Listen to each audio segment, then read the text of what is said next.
¿Vives en una vida diferente a la que querrías vivir? Ese es el tema principal del programa de esta semana, donde aprenderás cómo acercarte a tu ideal de vida y mejorar al mismo tiempo la de los demás aplicando una actitud idealista con Alex Rovira.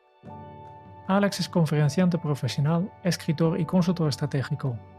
Es coautor del bestseller La Buena Suerte, que ha vendido más de 8 millones de copias, y además es autor de grandes obras como Los Siete Poderes, La Brújula Interior, Cuentos para quererte mejor o su última obra, Amor. Alex es licenciado en Ciencias Empresariales y MBA por ESADA. Es reconocido a nivel internacional por sus planteamientos en la mejora y transformación humana individual y colectiva, así como en el desarrollo del liderazgo. Y es el conferenciante hispano más solicitado para analizar los cambios que vienen desde una perspectiva humanista. Bienvenidos a un nuevo episodio de Kenso, el podcast en el que descubrirás cómo ser efectivo para vivir más feliz. Yo soy Jeroen Sangas, maestro en tener muchas ideales de vida. Y yo soy Kiko Gonzalo, maestro en mirar en lo que alguien puede llegar a ser. Bienvenido, Alex. Hola, ¿qué tal? ¿Cómo estás? Jeroen, Kike, un placer. Es un auténtico placer tenerte entre nosotros y hoy vamos a hacer una entrevista express por razones personales y se lo agradecemos mucho a Alex, así que vamos directos, Alex. Hay un momento en la vida fácil de localizar donde uno sabe que las cosas cambió, que cambió la dirección. ¿Recuerdas ese primer momento que te ha traído hasta aquí, Alex? Bueno, yo creo que hay varios momentos en la vida en los que podrías decir que han habido inflexiones significativas, pero mirándolo con perspectiva, a mi modo de ver, es todo un continuo. Yo creo que en mi caso uno nace con una vocación, con un interés por las personas, sobre todo por el sufrimiento, por qué las personas sufren. Y eso ya, en mi caso me llevó de muy pequeño a hacer preguntas, sobre todo a mi padre, y a buscar mucha información, ¿no? A leer mucho, a investigar mucho. Evidentemente hay contextos que marcan influencias, ¿no? Por ejemplo, en mi caso os podría decir la confluencia de dos hechos, uno muy afortunado y uno muy desgraciado. El afortunado fue saber que estábamos esperando a nuestra primera hija, Laia, que ahora ya tiene 23 años, pero en esa misma semana un muy buen amigo mío, con 30 y poco años, moría súbitamente de un infarto de miocardio, dejando viuda y dos hijos, ¿no? Ujú. Y esta confluencia entre la vida que iba a venir de un ser amado y esperado, mi hija, mi primera hija, la primogénita, y la muerte inesperada de un amigo, provocó en mí una situación de enorme perplejidad que me llevó a escribir. Y podríamos decir que esa circunstancia, esas dos circunstancias fueron un catalizador. Interesantísimo. Al final, esto es una experiencia vital, Alex, y ¿con qué herramientas vitales contamos para circular con alegría por la montaña rusa que es la vida? No hay muchas herramientas, lo que creo que no forman parte en general del activo de aprendizaje que tenemos en la existencia. Normalmente las personas, por ejemplo, se cuestionan si han sido amadas o si saben amar o qué es el amor cuando tienen un desamor. Nos cuestionamos nuestra capacidad de establecer vínculos profesionales sólidos cuando algo no funciona en el trabajo. Dejamos lo esencial para después del funeral. Y creo que no hemos recibido una formación adecuada en herramientas de psicología, de inteligencia psicológica, como me gusta llamarle a mí, o inteligencia psicoafectiva, que nos permitan crear calidad vincular y que hagan y que de alguna manera nos faciliten la reflexión no solo sobre las cosas, sino sobre la propia existencia. Para mí la gran paradoja es que me encuentro mucho con profesionales, mujeres y hombres magníficos, ¿no? Que son tremendamente solventes y competentes en su ámbito profesional, pero que tienen muy poca preparación, solvencia o hábito para reflexionar sobre su propia existencia, para hacer un balance existencial, un balance emocional, para pensar la vida. Piensan en objetos, piensan en cosas, piensan en hojas de cálculo, piensan en procesos, pero no hacen de su propia existencia un objeto de reflexión, de meditación, para poderla de alguna manera vivir mejor, y cada cual a su manera y a su gusto, ¿no? Para mí esa es la gran paradoja, aunque afortunadamente cada vez van floreciendo más herramientas que nos permiten ser más solventes a la hora de procurar dar más calidad a esto que llamamos vida.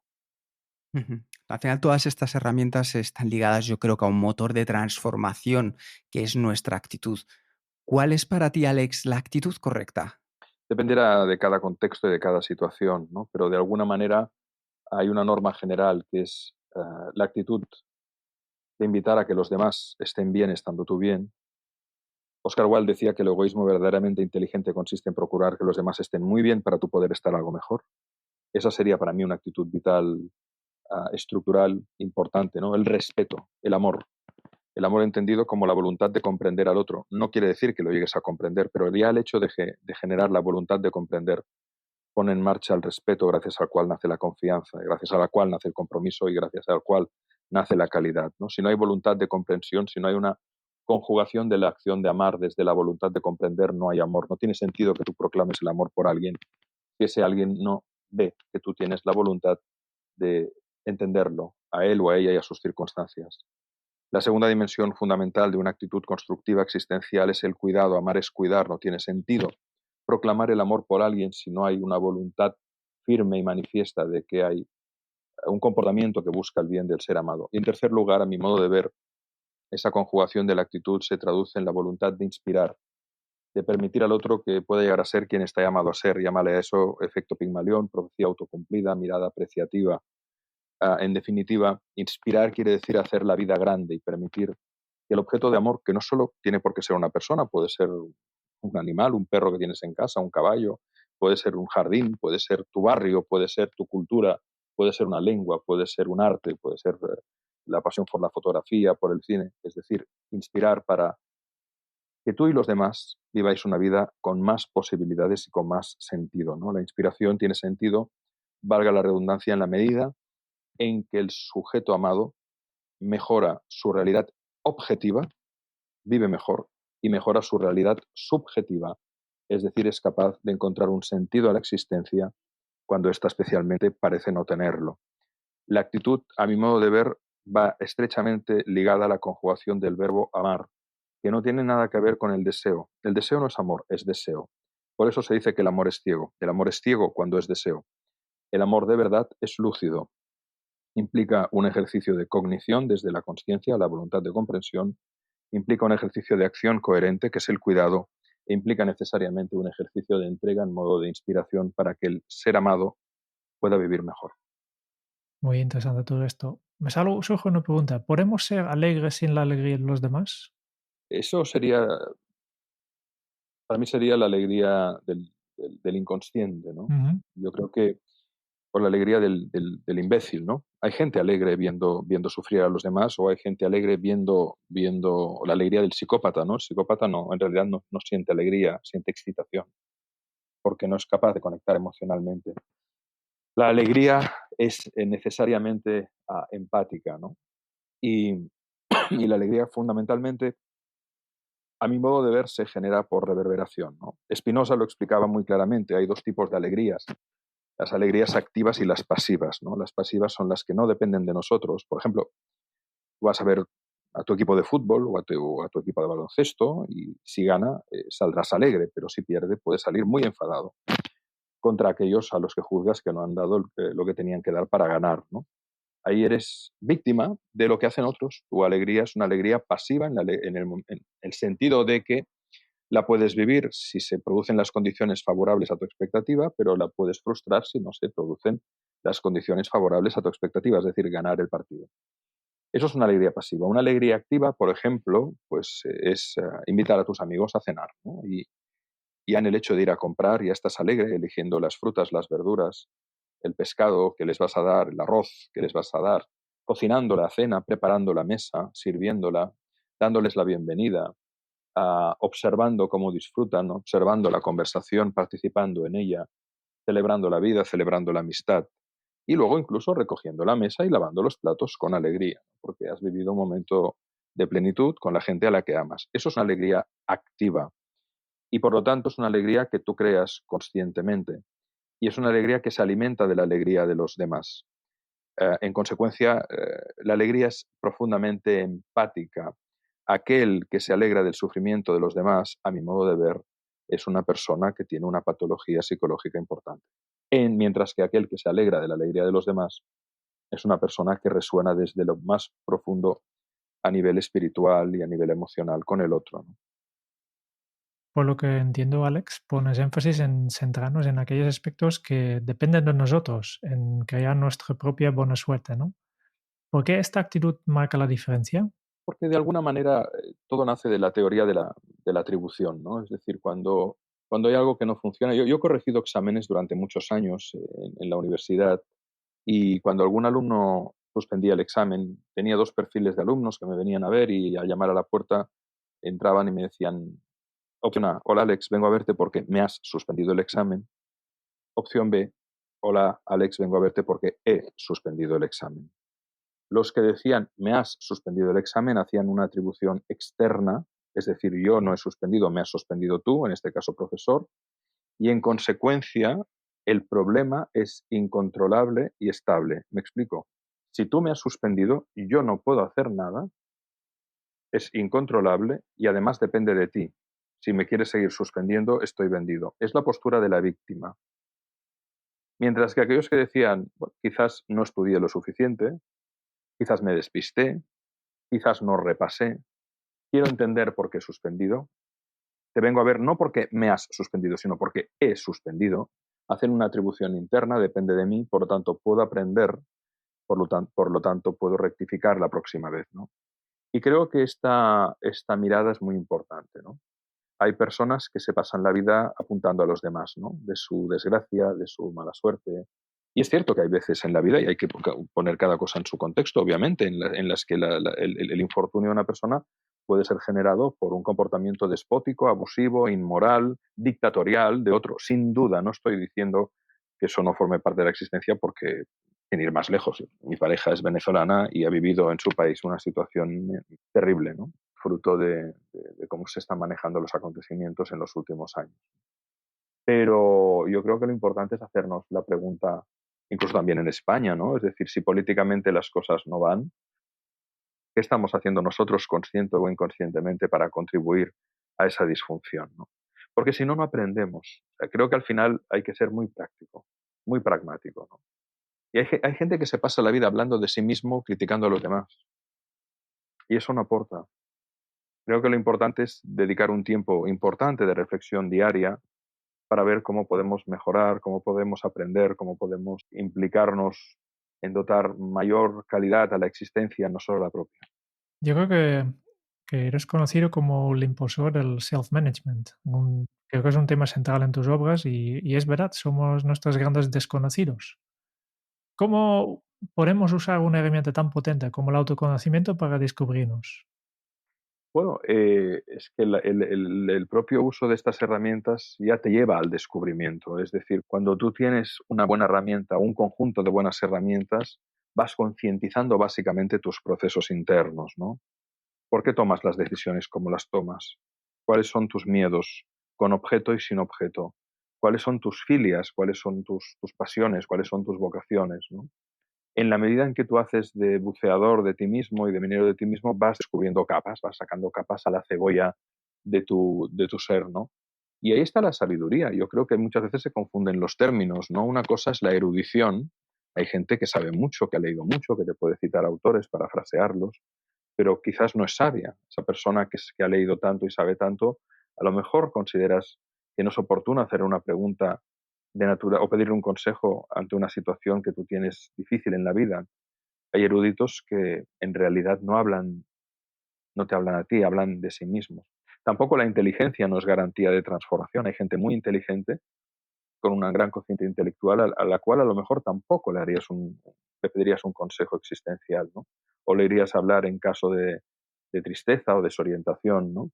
En cambio, hay personas que a lo mejor no han tenido la oportunidad de un acceso a una formación superior, y que incluso yo me he encontrado caso de un gran amigo mío campesino que era una persona que no había ni acabado la formación primaria, que trabajaba en el campo y trabajaba con los animales, pero era una persona profundamente sabia, porque la sabiduría nace de la reflexión, especialmente de la reflexión a partir de los momentos de sufrimiento, ¿no? Y de dolor, y, y de la empatía, por supuesto. Entonces, las herramientas que te lleven a la reflexión, que te lleven a la empatía, que te lleven a la compasión, que te lleven a la humildad, que te lleven a la gratitud, que te lleven a la serenidad, que te lleven a la sobriedad, que te lleven a la tranquilidad. Al final, a mi modo de ver, quizás haré una generalización y creo que las generalizaciones todas tienen puntos débiles, ¿no? Pero a mi modo de ver, un buen vínculo humano se caracteriza por la paz y por la alegría, ¿no? Y si hay paz y hay alegría y además hay consciencia, si somos capaces de trenzar el principio, el sentido de realidad con el sentido del deber y con el principio del placer, si somos capaces de conjugar la sabiduría del adulto con la alegría del niño interior, con el cuidado y el rigor de la introyección de nuestras figuras parentales de referencia, si integramos ley, conciencia y placer, aparece el equilibrio en la existencia. A la que descuidamos alguna de estas dimensiones, el sufrimiento está garantizado, porque quien no tiene alegría acabará en depresión, quien no tiene conciencia acaba en manicomio y quien no tiene ley acaba en la cárcel. Entonces, al límite necesitamos tener patrones culturales de referencia que impulsen la vida, conciencia del aquí y el ahora para poder dirimir aquello que es útil y que no es útil, y alimentar la alegría y el placer, que al final es lo que nos permite estar arraigados a la existencia. La vida deja de tener sentido cuando no hay alegría. Uno de los conceptos muy interesantes de los que nos estás comentando ahora mismo y compartiendo con nosotros, Alex, es el de la alegría en contraposición a la felicidad, algo que explicas en tus libros. ¿Cuál es tu apuesta personal? Yo creo que el muro de la felicidad se construye con ladrillos de alegría, ¿no? Te lo he dicho muchas veces. Me encanta esa frase de la primera ganadora del Premio Nobel de Literatura, mujer, Pearl S. Buck, que decía cuántas personas se pierden las pequeñas alegrías buscando la gran felicidad, ¿no?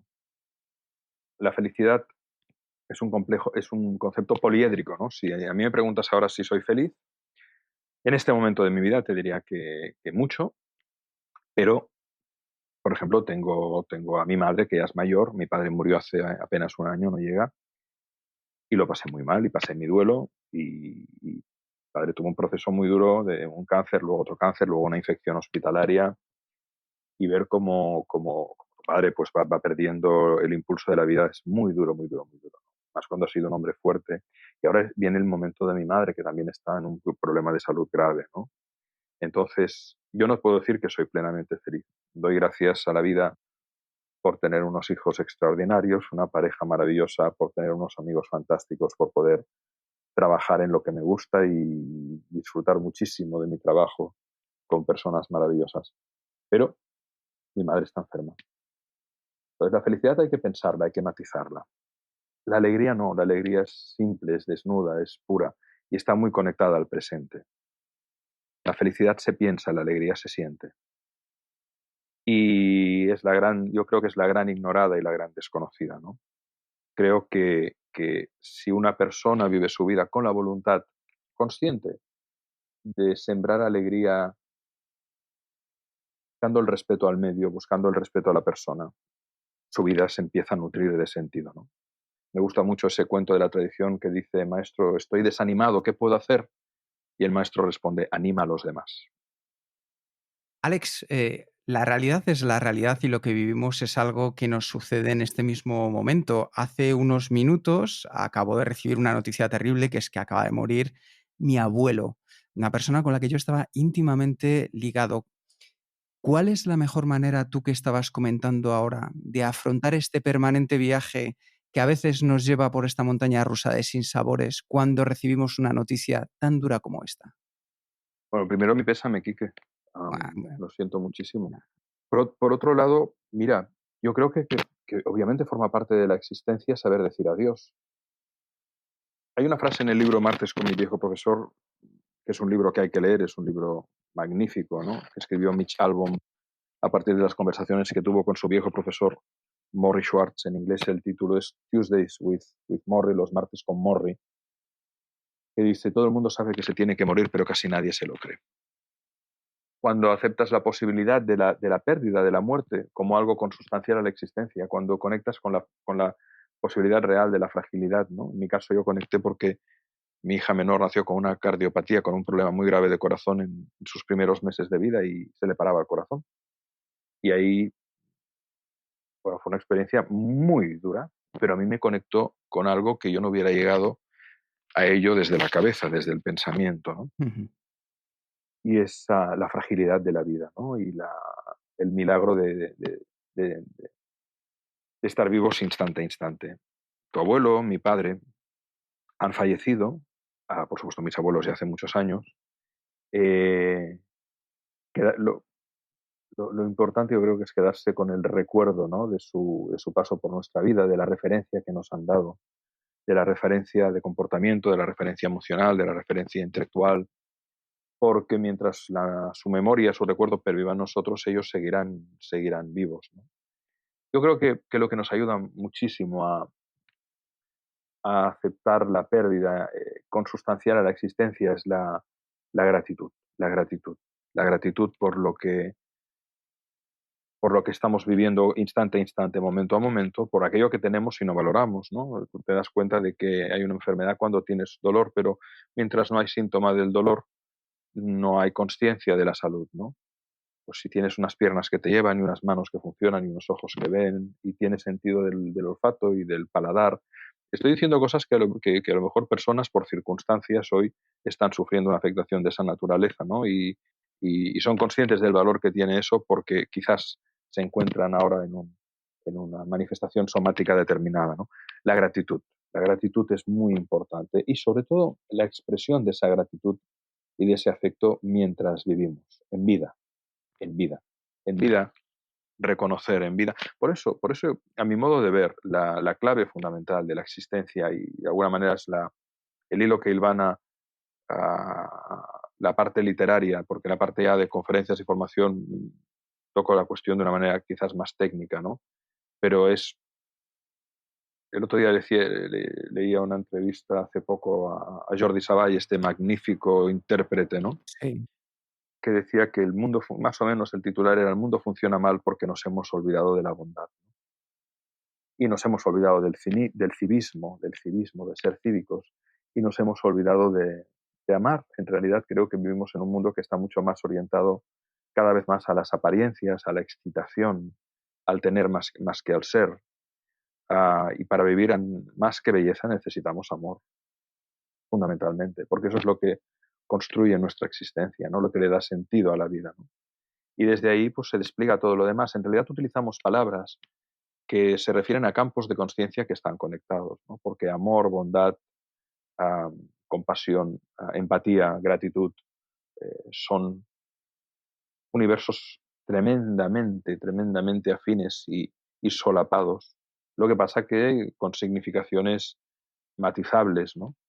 Pero creo que la gran reflexión que nos hace falta es esa, ¿no?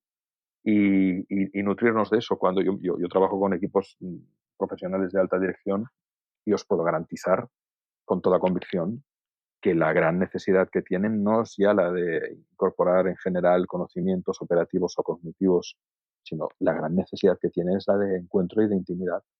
La gente en general, no quiero decir, evidentemente hay excepciones, ¿no? Pero hay una enorme sensación de soledad. Hay una enorme sensación de soledad. Hay gente que está acompañada y se siente sola. ¿Por qué? Porque no hay espacios de intimidad. Y no me refiero a la intimidad de los cuerpos, ¿eh? No me refiero a la intimidad sexual, me refiero a la intimidad como un intercambio espontáneo, sincero y abierto de lo que pienso y siento sin voluntad de herir al otro. Ujú. En tu último libro, Amor, describes, yo lo he disfrutado mucho, aportando una perspectiva diferente y práctica de esta palabra que marca mucho lo que hoy nos estás contando. Me gustaría preguntarte, Alex, ¿qué es lo mejor que nos puede llegar a suceder en la vida para ser mejores personas? Yo te diría que más que llegar a suceder es qué quieres tú que suceda y en consecuencia te vas a poner en el camino, ¿no? Teniendo en cuenta que lo importante no es la realización de tus deseos, sino lo que tus deseos hacen para que te realices y pongas esa realización al servicio de los demás, ¿no? Es decir, más que te pasen cosas, haz que pasen, haz que pasen. Y en ese sentido es importante esa reflexión que decíamos antes, ese cultivarse y ese sobre todo dar a los demás, entregarte. Yo creo que no hay mayor felicidad que la de poder ver que otra persona se va realizando y va creciendo y se va generando. Necesitamos una epidemia de transformación desde la conciencia y desde el amor. Siempre la ha necesitado la humanidad, ¿eh? Porque siempre ha habido esa dialéctica de fuerzas opuestas, también ilustrada en los grandes clásicos de la épica, la mística y la lírica, desde Star Wars, El Señor de los Anillos o Harry Potter, por citar algunas referencias próximas a los iconos de la narrativa contemporánea, ¿no? Y siempre ha habido esa dialéctica, ¿no? Entre los que tienen la avaricia, la voluntad de destruir, de tener poder, y la buena gente, ¿no? Entre los hobbits y los orcos, ¿no? ¿De qué parte estás? Y hacer una pedagogía, hacer una pedagogía Claro. de la bondad, de la belleza, de la ética, del sentido, ¿no? Porque o si no, Gandhi lo decía muy claramente, ¿no? En el mundo tenemos suficiente para satisfacer las necesidades de todos, pero no la avaricia de algunos, ¿no? Y yo estoy convencido de que en el futuro valores como la sobriedad, que no es la austeridad, ¿eh? La austeridad es vivir con muy pocos, la sobriedad es vivir con lo necesario y se puede ser muy feliz viviendo sin malgastar y sin derrochar y sin aparentar. La solidaridad, es decir, por supuesto hay que contribuir a la mejora de la calidad de vida y las circunstancias de las personas que sufren. La conciencia para saber negociar, porque en la vida no tenemos lo que merecemos, tenemos lo que negociamos. Hay gente que trata muy mal a los demás, que tiene una calidad de vida que no merece, y hay gente extraordinariamente maravillosa, médicos vocacionales, maestros, maestras, tanta buena gente que cobra muy poco y que no tiene lo que merece, merecería mucho más, ¿no?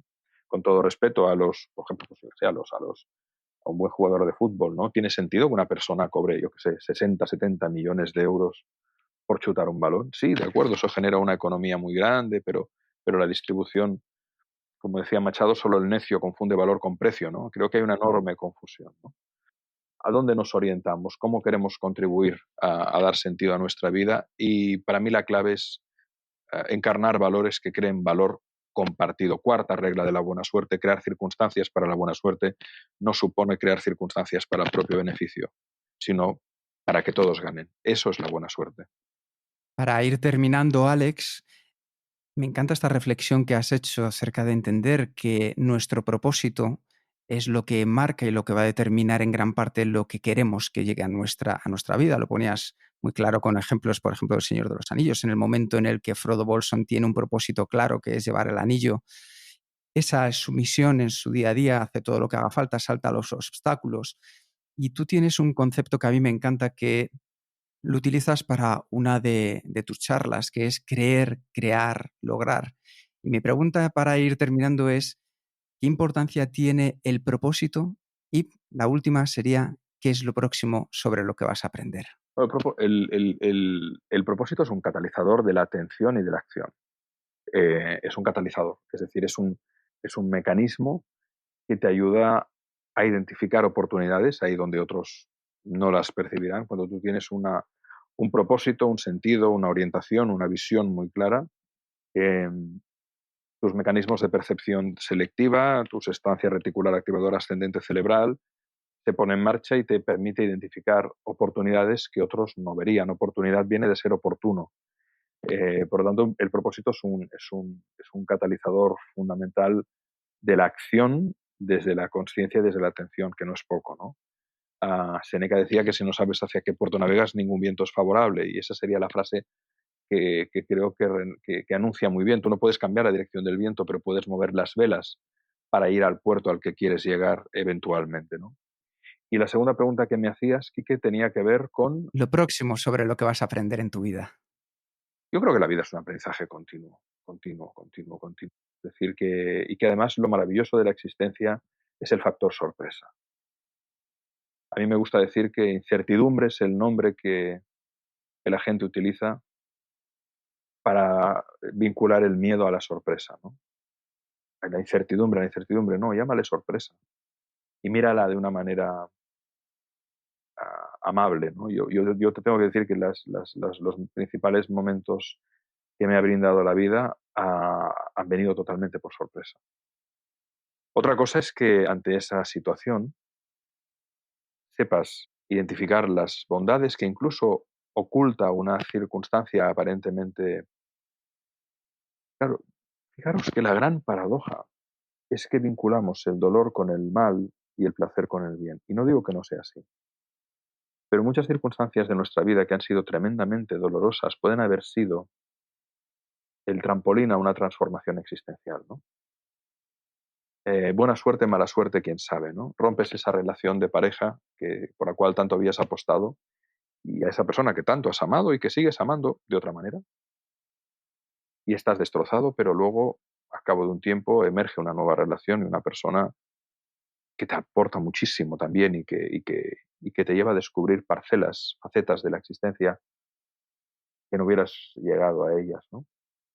Yo en ese sentido me declaro, aunque no profeso ninguna religión al uso, porque creo que todas tienen sus cosas interesantes y también sus zonas de sombra, pero creo que los taoístas observaron con mucha finura la existencia al ver en ella ese latido, ¿no? Ese yin y ese yang, esa dualidad constante, nuestro corazón en su sístole y diástole, nuestros pulmones en su inspiración y expiración, la vida en su día y en su noche, en su rotación y en su traslación, en su invierno y en su verano. Toda la vida es un latido. Pretender que la vida tiene que ser un camino de rosas es absurdo, es una inmadurez total, ¿no? Muchas veces es a partir de los residuos de la propia existencia, del humus, de la humildad, donde podemos echar fuertes raíces y regenerarnos, ¿no? Por lo tanto, los aprendizajes están por doquier, es como los milagros son como las piedras, están por todos lados, pero hace falta la mirada para saberlos ver. Yo creo que lo fundamental es la mirada, cómo miras el mundo, porque en función de cómo lo mires, el mundo será. El mundo no es lo que es el resultado en gran parte de nuestra mirada. Si tú ves al otro como un mono, se comportará como un mono y tú te acabarás comportando como un mono. Lo que crees es lo que creas. Mientras que tu mirada puede cambiar la existencia de los demás. Y a eso no nos han educado y es un hábito que se puede cultivar, ¿no? La mirada apreciativa, la que lleva no a renunciar al pensamiento crítico, para nada, porque no podemos renunciar al pensamiento crítico en nosotros y en el entorno, ¿no? Es fundamental la crítica, es fundamental la voluntad de denuncia y de mejora, pero también es importante, en lugar de andar por la vida buscando defectos, saber mirar apreciativamente los dones que nos acompañan y las bondades de la gente que tenemos alrededor que muchas veces nos pasan inadvertidas. Genial. Con esto ya vamos terminando. Solo quedan dos pequeñas cosas.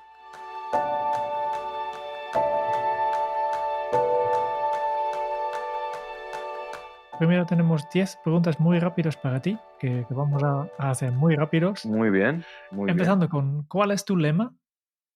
Vive y deja vivir. ¿Cómo se titularía tu biografía? Ah, procuro comprender y no estorbar. ¿Cuál es el libro que más has regalado? Y obviamente no descartamos tus propios libros. Dejando mis libros aparte, porque obviamente son los que más he regalado porque los editores me facilitan siempre copias de las nuevas ediciones, pero voy a citar obviamente libros de otros.